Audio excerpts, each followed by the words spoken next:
Break के बाद एक बार फिर आपका स्वागत है। इससे पहले कि भारत में हुए कुछ विमान हादसों पर हम बात करें, उससे पहले अमेरिका से जुड़ी एक खबर और एक बड़ी वारदात आपके सामने रख देते हैं। अमेरिका के मिनेसोटा में 2 सांसदों को गोली मारी गई है। स्टेट सीनेटर जॉन हॉफमैन पर हमला हुआ है और स्टेट रिप्रेजेंटेटिव मेलिसा हार्टमैन पर उनके आवास पर हमला हुआ है। लोकल अधिकारियों ने कहा है कि यह टारगेटेड अटैक है। इसमें जॉन हॉफमैन इस हमले में घायल हुए हैं, जबकि मेलिसा हार्टमैन और उनके पति की इस हमले में मृत्यु हो गई है। कहा यह जा रहा है कि आरोपियों के पास से बरामद दस्तावेजों में 70 नाम शामिल थे जिन पर टारगेटेड अटैक हो सकते थे। जांच में यह सामने आया है कि हमलावर खुद को पुलिस बनकर घर में उसने दाखिल हुआ था, वो घर में घुसा था। अधिकारी हमले के पीछे की मंशा को समझने की कोशिश कर रहे हैं।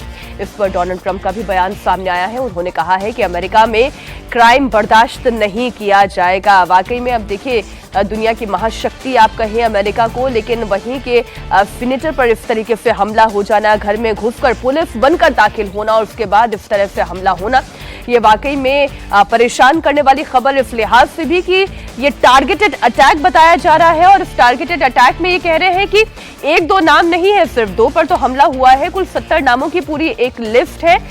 जिन्होंने ये हमला किया है वो अभी तक आरोपी पकड़े नहीं गए हैं। अभी तक जो जानकारी है वो हमने आपके सामने रख दी। इस पर हम आप लोगों से टेक ले लेते हैं। कुलकर्णी सर, ये बड़ा खतरनाक है, घर में पुलिस बनकर दाखिल हो जाना और फिर टारगेटेड अटैक कर देना, जबकि हम कहते हैं ये दुनिया की महाशक्ति, इनके पास सारी चीजों के इंटेल इनपुट होते हैं। मीनाक्षी, खासकर अमेरिका के अंदर political killings are not acceptable, because वहाँ पे आज़ादी है बात करने की, अपने व्यूज़ को प्रकट करने की। और जब इस तरह की कार्रवाई जो अमेरिका में अब नहीं देखने को मिल रही है, political killing, may be the polarisation of the society, immigration को लेकर के हर एक के अपने अपने व्यूज़ होते हैं, कई इश्यूज़ पे व्यूज़ होते हैं। तो पॉलिटिकली जो इस तरह के किलिंग्स अब अमेरिका में देखे जा रहे हैं, ये बहुत ही खतरनाक है, क्योंकि इस तरीके से आप कभी भी किसी भी अपने पॉइंट को रखने में काबिल नहीं होंगे। हर एक इसमें there 2 sides of the same coin. तो आपने अपना मुद्दा जो है रखना है। अब जैसे ट्रंप को लेकर के अगर हम कहते हैं कैलिफोर्निया स्टेट को लेकर के कि भाई इमिग्रेशन है, चाहे आप ट्रंप के साथ असमर्थ हों, वो जो कह रहे हैं, लेकिन इस तरह की हरकतें करना बहुत गलत है। आपने देखा कि ट्रंप के ही जब वो अपने प्रचार में थे, किस प्रकार से गोली मारी गई। तो ये जो कार्रवाइयां हो रही है अमेरिका के अंदर, ये एक बहुत ही गलत। और इसके पीछे कौन हो सकता है, क्या साजिश हो सकती है, क्यों अटैक किया गया? और जब ये कहा जाता है कि 70 लोगों की लिस्ट तैयार है, तब ये शंकाएं और गहराने लगती है। एयर कमांडर बहल साहब, ये तो कौन हो सकता है इसके पीछे? देखिए, ये कहना तो बहुत ही मुश्किल होगा इस समय कि कौन हो सकता है, लेकिन जिस हिसाब से पोलराइजेशन शुरू हो गया था प्रोसेस, जब 2020 के आसपास 21-22 जब ट्रंप साहब ने छोड़ा था 21, तब से इतना, आपको याद होगा जब ट्रंप साहब छोड़ना भी चाहते थे पावर, तो उस समय भी कितनी उन्होंने कोशिश की थी कि किसी तरीके से वो पावर में रहे, और कितने सारे लोग आए थे उनके सपोर्टर्स, जो आज मागा सपोर्टर्स भी हम कहते हैं, और आके उन्होंने इतना वहां पे वायलेंस भी किया था। लेकिन ये जो पोलराइजेशन की वजह से पॉलिटिशियन वोट लेना चाहते हैं, तो कहीं ना कहीं इसकी एक्सप्लॉयटेशन ग्राउंड लेवल पे उनके ऊपर होती है, गाज चलती है, जो कि बहुत स्ट्रांगली बोलते हैं। ये दोनों हस्बैंड वाइफ थे और ये दोनों डेमोक्रेट्स थे, और अगर इन दोनों डेमोक्रेट्स को मारा गया है, पॉलिटिकल किलिंग ही ये बिल्कुल पॉलिटिकल किलिंग थी। और चाहे इसकी कंडोनेशन हो रही हो या इसको बिना पूछे किया गया हो, लेकिन जो पोलराइजेशन इसका एक मेजर कॉज जरूर रहा होगा। देखिए, मैं आपको 2 इश्यूज बता, जब से ट्रंप आए हैं ना, तब से अमेरिकन सोसाइटी में बहुत ज़बरदस्त पोलराइजेशन हुई है। ट्रंप के जो सपोर्टर्स हैं ना, उनको वहाँ पर बोलते हैं रेडनेक्स। रेडनेक्स का मतलब है जो वाइट सुपरमेसिस्ट हैं। तो वाइट सुपरमेसिस्ट जो हैं वो किसी भी नॉन वाइट को मानते ही नहीं है अमेरिकन। अच्छा। और वहाँ पर 2 हिस्से हो गए हैं अमेरिका सोसाइटी में, बिल्कुल 2 हिस्से हो गए हैं, एक मागा सपोर्टर्स और नॉन मागा सपोर्टर्स। तो इनके बीच में दुश्मनी बहुत ज़्यादा हुई है। और जो ये ICE immigration and customs enforcement directorate है, जो वो कार्रवाई कर रहे हैं, उससे बहुत ज़बरदस्त रिजेंटमेंट हुई है। किसी के घर में भी जा सकते हैं, उसको पकड़ कर भेजते हैं। आपने देखा होगा क्या क्या हो रहा है वहाँ पर। इस वजह से अब रिजेंटमेंट इतनी ज़्यादा हुई है। लेकिन रिजेंटमेंट किलिंग्स में क्यों बदली हो रही है, इसकी एक बहुत बड़ी वजह है। अमेरिका में सेकेंड अमेंडमेंट है, उसको बोलते हैं। Second amendment allows you to bear arms, और ये जो राइफल एसोसिएशन ऑफ अमेरिका है, ये इतने पावरफुल है कि इनको आप हाथ नहीं लगा सकते। इसलिए हर एक व्यक्ति की आज़ादी है कि वो अपने हाथ में हथियार रखे, और आप उसको पकड़ नहीं सकते, because it is legally permitted. अब आपने देखा होगा, ये तो पॉलिटिकल किलिंग्स है। आप स्कूल में देख लीजिए, कॉलेजेस में देख लीजिए। जो बात बोली मैं उसी में ऐड करने वाली थी कि चलिए ये तो पॉलिटिकल किलिंग है, लेकिन कोई भी कहीं से भी हथियार लेकर आ रहा है, स्कूल में, कॉलेज में, बीच सड़क पर, कहीं पर भी किसी पर भी गोली चला। ट्रम्प साहब पर खुद पर गोली चली, बिकॉज क्योंकि हथियार लाना इतना आसान है। 2 सेकंड के लिए आपको गुस्सा आ गया, आपने हथियार निकाला, गोली मारी, उसके बाद खत्म। क्योंकि हर एक के पास हथियार है, और आप उसके ऊपर लगाम नहीं लगा सकते, क्योंकि ये राइफल एसोसिएशन ऑफ अमेरिका इतनी पावरफुल है, इतना बड़ा वोट बैंक है मगा का, आप उसको हाथ नहीं लगा सकते। ओबामा के टाइम में उन्होंने लॉ लाने की कोशिश करी, थोड़ी सी रेस्ट्रिक्शन लगाई, नहीं कामयाब हुए। तो जब तक आपके पास हथियार होंगे, और जब तक आपको, मैं ये बोलूं तो पूरी लॉबी ही इतनी पावरफुल है कि जो सबसे पावरफुल देश का प्रेसिडेंट, जो सबसे ताकतवर कहा जाता है, उसके भी हाथ में पूरी तरीके से कंट्रोल नहीं है। देखो मीनाक्षी, ऐसा है कि ये जो आर्म्स लॉबी है, arms lobby with in America, arms lobby outside America. तो ये आर्म्स लॉबी जो हैं, जो चाहती हैं कि हथियार असला फ्री सेल हो, हर एक नागरिक खरीद सके, वो उसको प्रमोट करते हैं। और आपको अचंभा होगा कि ये नहीं कि आपने कोई पिस्टल का लाइसेंस बनाया या कोई अनरिस्ट्रिक्टेड वेपन का लाइसेंस बनाया, जैसे भारत के अंदर होता है। पहले आप 3 हथियार रख सकते थे, आज भारत में आप सिर्फ 2 हथियार रख सकते हैं। उसके अंदर भी रिस्ट्रिक्टेड कैटेगरीज अलग हैं। आप राइफल रख सकते हैं कि बोल्ट एक्शन है, ऑटोमेटिक वेपन आप नहीं रख सकते हैं, मतलब खास करके राइफल कैटेगरी में। तो वहां पे ऐसी रिस्ट्रिक्शन नहीं है। वहां आप AK-47 खरीदें, आप M16 खरीदें, आप जो मर्जी हथियार खरीदें, स्नाइपर राइफल खरीदें, हर एक को छूट है। आपको सिर्फ एक परमिट बनाना होता है, और थोड़ा पहले जो पूरी आजादी अभी थोड़ा उन्होंने चेक कर रखे हैं उसपे कि जो खरीदार है उसका बैकग्राउंड हिस्ट्री मालूम होनी चाहिए। पुलिस की वर्दी में पहुंच गए और सीनेटर के घर में घुसकर टारगेटेड अटैक किया। अब अमेरिका में क्राइम पर कंट्रोल करना, अब हाल के दिनों में जितनी घटनाएं सामने आ रही हैं, उसके बाद तो यही कहा जा सकता है थोड़ा मुश्किल है। दूसरी तरफ अगर भारत की बात करें तो यहाँ पर प्लेन क्रैश, हवाई दुर्घटनाओं की जो खबरें आ रही है, ये लोगों को बहुत डरा रही है, परेशान कर रही है। एक हफ्ते के अंदर 2 बार क्रैश की खबरें आई हैं। आज केदारनाथ के पास गौरीकुंड में सुबह करीब 5:20 पर हेलीकॉप्टर क्रैश हुआ। इसमें पायलट समेत सभी 7 लोगों की मौत हो गई। और बहुत दुख की बात है, मरने वालों में एक 2 साल का छोटा सा बच्चा भी शामिल था। शुरुआती जानकारी ये आ रही है कि खराब मौसम की वजह से यह हादसा हुआ। हेलीकॉप्टर आर्यन एविएशन कंपनी का है। वहीं अहमदाबाद विमान हादसे की अगर बात करें तो इससे जुड़ी हुई जानकारी भी आपको दे दें, क्योंकि जिस तरह से जली हुई अवस्था में डेड बॉडीज मिली हैं, उनकी पहचान कर पाना तो बहुत ही नामुमकिन ही आप कहें कि ऐसे तो पहचान नहीं हो सकती। तो इसलिए DNA टेस्टिंग हो रही है, और DNA टेस्टिंग के बाद अब डेड बॉडीज को परिजनों के सुपुर्द करने का काम भी शुरू किया जा चुका है। और इससे जुड़ी हुई जानकारी मैं आगे आपको दूंगी, लेकिन पहले इस केदारनाथ हादसे से जुड़ी हुई जानकारी आपको दे दूं। ये हेलीकॉप्टर क्रैश जो हुआ है, जो अभी तक जितनी जानकारी हम जुटा पाए हैं, आज सुबह जो टुकड़े पड़े थे उसके, ये जो वीडियो रिकॉर्ड हुआ है उसी की आप एम्बियंस सुन रहे हैं, जिसमें आप जो लोग वहां पर वीडियो रिकॉर्ड कर रहे हैं वो खुद कह रहे हैं कि बहुत सारे टुकड़े जहां तहां पड़े हुए हैं। एयर कमांडर साहब, ये तस्वीरें देखने के बाद मन बड़ा व्यथित होता है, क्योंकि ये तस्वीर ऐसी है, कोई तीर्थ यात्रा पे गया हुआ था, कोई भगवान के दर्शन करना चाह रहा था, और उस वक्त इस तरीके का हादसा हो जाए। नोडल ऑफिसर ये बता रहे हैं, NDRF के भी अधिकारी ये बता रहे हैं कि मौसम बहुत तेजी से पलटा, और प्रथम दृष्टया यही लगता है कि यही कारण है इस हादसे का।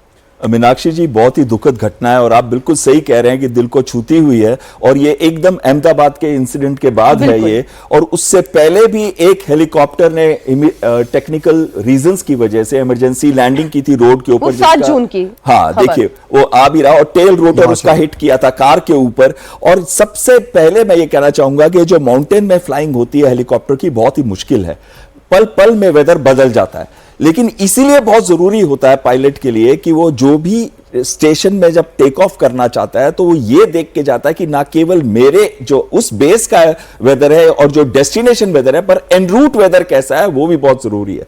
दूसरी इंपॉर्टेंट चीज आती है कि जो माउंटेन वेदर के अंदर माउंटेन वेव्स भी होती है, अप ड्राफ्ट डाउन ड्राफ्ट भी होते हैं, विंड्स बहुत जल्दी चेंज करती हैं और अलग अलग स्पीड्स की अलग अलग लेवल पे होती हैं।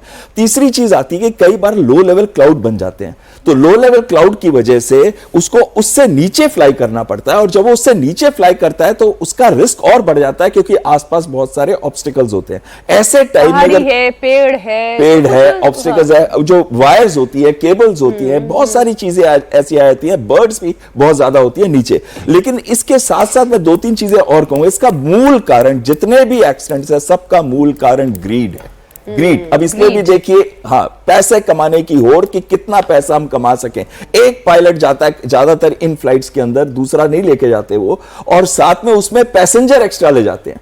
और को पायलट होता है साथ में, को पायलट नॉर्मली होना चाहिए, लेकिन ऐसा रूल है, परमिटेड है कि वो एक पायलट के साथ भी जा सकते हैं और पैसेंजर भी ले सकते हैं। और साथ में प्रॉब्लम आती है कि अगर आप देखें इसके अंदर हमारे जो पिछले 2022 का भी अगर हम देखें, बहुत सारे इंसिडेंट्स हुए थे, इंडिगो का, एयर इंडिया का। हमारे कुछ जहाज कराची में जाके लैंड किए थे, अगर आपको वो 3 साल पहले की बात याद हो तो। उसमें विंडशील्ड क्रैक से, इंजन स्नैक से, यहां तक कि एक चिड़िया भी मिली थी कॉकपिट के अंदर।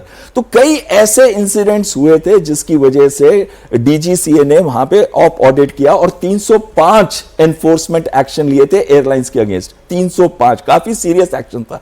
लेकिन जो एफटीओज है, फ्लाइंग ट्रेनिंग ऑर्गेनाइजेशन, जहां बेसिक ट्रेनिंग दी जाती है पायलट्स की, उनका 2017 से थोड़ा बुरा हाल शुरू हो गया था। 2 एक्सीडेंट 2017 में, 3 एक्सीडेंट 2018 में और 5 एक्सीडेंट 2019 में। उसके बाद से लेके आज तक 3 से लेके 6 एक्सीडेंट हर साल हो रहे हैं उसके अंदर। यहां तक कि रेड बर्ड एक फ्लाइंग ट्रेनिंग ऑर्गेनाइजेशन है, उसके अंदर 6 महीने के अंदर 5 एक्सीडेंट, तो उसकी फ्लाइंग को भी थोड़े समय के लिए रोका गया था 3 बार। इस घटना के बाद तो फिलहाल वहां पर हेलीकॉप्टर फ्लाइंग रोक दी गई। हाँ, रोक दी गई। इसमें 1-2 चीजें मैं कहना चाहता हूं, क्योंकि अगर आप देखिए पूरा एविएशन एनवायरनमेंट, चाहे वो हेलीकॉप्टर की फ्लाइंग है, चाहे वो ट्रांसपोर्ट एयरक्राफ्ट की है, चाहे वो फ्लाइंग ट्रेनिंग ऑर्गेनाइजेशंस की है, जहां पे इस समय बहुत ही सीरियस सिचुएशन है। और उनके 3 ऑपरेशनल ऑडिट हो चुके हैं डीजीसीए से। पहला हुआ 2019-20 में, दूसरा हुआ 2022 में और तीसरा 2024 सितंबर में, जब 2 पायलट्स ने अपनी लाइफ लूज की थी एक्सीडेंट के अंदर। तो बहुत जरूरी है इस समय गवर्नमेंट का स्ट्रॉन्ग एक्शन, और वो आया है। आप देखिए उन्होंने क्या किया। उन्होंने एक हाई लेवल कमिटी बनाई है जो किसके अंडर है, होम सेक्रेटरी के अंडर है। उसके अंदर इतने सारे रिप्रेजेंटेटिव्स हैं सेंटर स्टेट सबके, और साथ में है DG inspection and flight safety air force के। ये बहुत अच्छा कदम गवर्नमेंट ने उठाया, क्योंकि कुछ ना कुछ ऐसी सिचुएशन आ चुकी है जो डीजीसीए नहीं संभाल पा रहा, तो गवर्नमेंट को एक्ट करना पड़ रहा है और गवर्नमेंट ने एक्ट किया। 2 बातें जो आपने कहा, ग्रीड और डीजीसीए नहीं संभाल पा रहा है, इसी पॉइंट को लेकर मैं आपके पास आ रही हूं। डीजीसीए क्यों नहीं संभाल पा रहा है, पहला प्रश्न तो यही। और दूसरी बात, जो ग्रीड की बात हुई, एक ही हेलीकॉप्टर या एक ही चॉपर कितने ट्रिप, मल्टीपल ट्रिप, एक ही पायलट कितने ट्रिप ले रहा है? आप मीनाक्षी, अगर आपको कभी मौका मिला होगा, या आप देखेंगे, यही हम वैष्णो माता के वक्त देखते हैं और यही हम 4 धाम केदारनाथ में देखते हैं। मैं दोनों तरफ गया हूं, हेलीकॉप्टर में भी गया हूं, दोनों जगह। एक, जैसे आपने बिल्कुल ठीक कहा, ग्रीड। और ये ग्रीड इतना है कि हर कोई सोचता है कि अंधेरा होने से पहले हम नॉर्मल, जब हम फ्लाई करते हैं एयरफोर्स में या आर्मी के, हम ये अमूमन 12 बजे के बाद दोपहर में फ्लाई नहीं करते हैं, कोशिश करते हैं कि नहीं, क्योंकि मौसम जो है कभी गर्म कभी ठंडा और मौसम बदली हो जाता है। जब भी आप एसओपी का उल्लंघन करते हैं ये सब जितने भी हैं प्रोसीजर्स कागजों में बहुत अच्छे हैं हिंदुस्तान के अंदर। नहीं, लेकिन इसका सर इस implementation- मामले में तो वो कह रहे जैसा उन्होंने कहा, मैं उनके कहे पर बता रही हूँ आपको, कोई तो जांच कमेटी बैठा नहीं रहे, लेकिन जितनी इंफॉर्मेशन मेरे पास है उसके बिहाफ पे कह रही हूँ कि उन्होंने कहा कि 5:10 5:11 के बाद सुबह के वो कभी भी फ्लाई कर सकते हैं, ऐसा इनका एसओपी है। ये है एसओपी है। फ्लाई कब करते हैं? कोई एक्सीडेंट हो गया है, किसी को इवैक्यूएशन ऑफ कैजुअलिटी है, कोई खास जरूरत है और उनको मौसम का पूरा अंदाजा है। और केदारनाथ के अंदर और यहाँ पे आप तकरीबन जहां से टेक ऑफ करें आप देख सकते हैं, और दो पहाड़ियों के बीच में से वो गुजरते हैं, बहुत narrow valley है। नैरो वैलीज हैं। तो मौसम कभी भी बिगड़ता है, एसओपीज का उल्लंघन करते हैं, ग्रीड है, कितने मेंटेनेंस बहुत जरूरी है, maintenance of this flying machine. और 2-2 3-3 कंपनियां वहां पर हैं, हर एक के साथ वो लगे हुए हैं। और जैसे बता रहे हैं कि पायलट को पायलट होना चाहिए, पायलट होएगा, को पायलट की जगह एक पैसेंजर होगा, पीछे 3-4 बिठाते हैं, 6 आदमी लेकर के जाते हैं। तो ये जो कार्रवाई करते हैं यही कारण है। हम लोगों का एसओपी सब कुछ अच्छा है, implementation is absolutely bad. Implement करेंगे तो इस तरह के अच्छा, अब मैं जरा इसमें मैं पहले इधर अहमदाबाद वाली खबर को भी लेकर आती हूँ। हम ये कह रहे हैं कि चलिए केदारनाथ में नैरो वैली है, ये तो अहमदाबाद था, ये कौन सी वैली थी, लेकिन फिर भी विमान हादसा हुआ। वहां चलिए केदारनाथ में आप कहिए कि मौसम खराब था, अचानक बादलों का एक बड़ा सा झुंड आ गया, या पता नहीं तार थे, पेड़ था या पक्षी थे, कोई भी कारण हो सकता है। यहाँ पर तो ऐसा कुछ भी नहीं दिख रहा था, लेकिन फिर भी हादसा हुआ, इतना बड़ा हादसा हुआ। 3 दिन बीत गए हैं इस हादसे को, अब तक 31 शवों के ही डीएनए के जरिए पहचान हो पाई है। इससे पहले 7 जून को रुद्रप्रयाग में तकनीकी खराबी के कारण सड़क पर एक हेलीकॉप्टर की इमरजेंसी लैंडिंग हुई थी, वो तस्वीरें भी हमने आपको दिखाई। अब आप इसमें क्या बोलेंगे सर?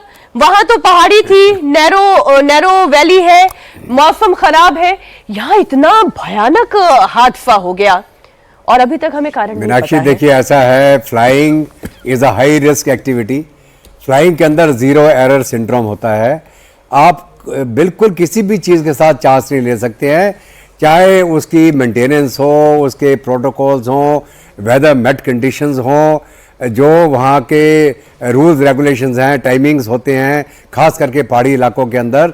आप किसी भी चीज़ को अनदेखा करेंगे, आप लोड्स जो ऑथराइज लोड है उससे ज़्यादा लोड कर दें, आप वो भी ग्रीड वाली बात आ जाती है कि आपने पैसेंजर भी भर दिए, लोड भी पूरा हो गया, फ्यूल भी पूरा भर दिया, और कहीं पर आपकी कैलकुलेशन गलत होगी। जो टेक ऑफ की सेटिंग होनी चाहिए, चाहे आपके फ्लैप्स हों, चाहे कुछ भी हो, या स्पीड हो, या कितना रनवे का इस्तेमाल होना चाहिए था उस मोमेंटम को पकड़ने के लिए, एक गलती जो है एक जानलेवा हो सकती है। और अभी मैं अगर आपको दोबारा केदारनाथ की तरफ ले जाऊं, वहां पे आज के दिन उत्तराखंड में 9 कंपनियां ऑपरेट कर रही हैं हेलीकॉप्टर सर्विसेज, जो उनके खास करके गुप्तकाशी, फाटा और सरसी करके 3 हेलीपैड ये हैं जो आगे हैं ऊपर, और मेन इनका है देहरादून में सहस्त्रधारा में दूसरा हेलीपैड है जो चौथा हेलीपैड है। और यहाँ से लगातार सुबह जैसे वेदर क्लियर होता है ये शटल शुरू कर देते हैं। और कई बार ऐसा भी पाया गया है कि जो मैनिफेस्ट बनता है इनका, मैनिफेस्ट में किसी का नाम लिखा हुआ है और पैसेंजर वहां पे कोई और पहुंच जाता है। और ये पिछली बार भी हुआ जब एक्सीडेंट हो गया, तो जब उन्होंने मैनिफेस्ट वहां पे मिलाया तो जो आधार कार्ड मिला आदमी का, उसका मैनिफेस्ट में नाम ही नहीं था। तो ये जो इस प्रकार की कार्रवाई चल रही है, ये पूरी लापरवाही है उन ऑपरेटिंग कंपनियों द्वारा। लोग वेट लिस्ट में रहते हैं, कई लोग बिना रिजर्वेशन के वहां पहुंच जाते हैं और मौका मिलते हेलीकॉप्टर में चढ़ जाते हैं, थोड़ा सा ज्यादा पैसा देना पड़ता है उनको। ये सारी कार्रवाई है, क्योंकि कई लोग हमसे मदद मांगते हैं कि साहब मेरा हेलीकॉप्टर का बंदोबस्त करा दो। हम उस ऑपरेटिंग कंपनी को बोलते हैं, कहते हैं सर ठीक है इसको भेज दो हेलीपैड में, हम देखेंगे इसको एडजस्ट कर देंगे। तो ये एडजस्टमेंट के चक्कर में लोग मारे जाते हैं। अब देखिए, तो जो ये जांच हादसे होगी हो रहे सर, हैं, हाँ। बड़ा दुखद घटना है। इसके ऊपर हमें बिल्कुल स्ट्रिक्ट होना चाहिए। डीजीसीए स्ट्रिक्ट गाइडलाइन देता है, उसको इंप्लीमेंट होना चाहिए। जो कंपनियां ऑपरेट कर रहे हैं, नहीं, इसी जांच वाली बात पर आती हूँ सर, क्योंकि फिर समय खत्म हो जाएगा। अभी जो हम डिटेल चला रहे थे कि ब्लैक बॉक्स रिकवर कर लिया गया है और कितने दिनों में उसकी जांच हो जाएगी, जरा वो वाला एक बार डिटेल जो है हमारे दर्शकों के सामने रख दें। देखिए सर, फ्लाइट डेटा रिकॉर्डर में अगर अमेरिका में जांच होती है तो 10-15 दिन के अंदर रिपोर्ट आ जाएगी, और भारत में जांच होने पर 4 से 5 दिन में रिपोर्ट सामने आ जाएगी। सारी चीजें अभी यहीं से उम्मीद है कि कुछ तो समझ में आए, कुछ तो डिकोड हो एक्चुअली व्हाट हैपेंड। देखिए, जैसे ये ड्रीम लाइनर की बात है, जितने भी आप लोगों ने भी या हमने जिनसे बात करी, जो सक्षम है, जिनको पता है एयरक्राफ्ट के बारे में, सिविल एविएशन के बारे में, किसी के दिमाग में ये बात नहीं आ रही उनकी एक्सपीरियंस से, कोई मतलब स्पष्ट तौर पर ये नहीं कह सकता है कि ये एक्सीडेंट क्यों हुआ जी, कोई भी श्योर नहीं है। तो हमें वेट करना पड़ेगा ब्लैक बॉक्सेस की जांच से या बाकी जो भी एविडेंसेस होंगी। लेकिन मैं एक इशू में फोकस करना चाहता हूँ। देखिए 1100 ड्रीम लाइनर्स चल रहे हैं पूरे वर्ल्ड में और ये पहला एक्सीडेंट हुआ है। इसका माना जाता है बहुत ज़बरदस्त जहाज़ है, दोनों इंजन फेल होना तो नामुमकिन ही है। लेकिन मैं अनफॉर्चुनेटली मैं देख रहा हूँ, पता नहीं शायद हो सकता मैं गलत और मैं चाहता हूँ कि मैं गलत हूँ जी।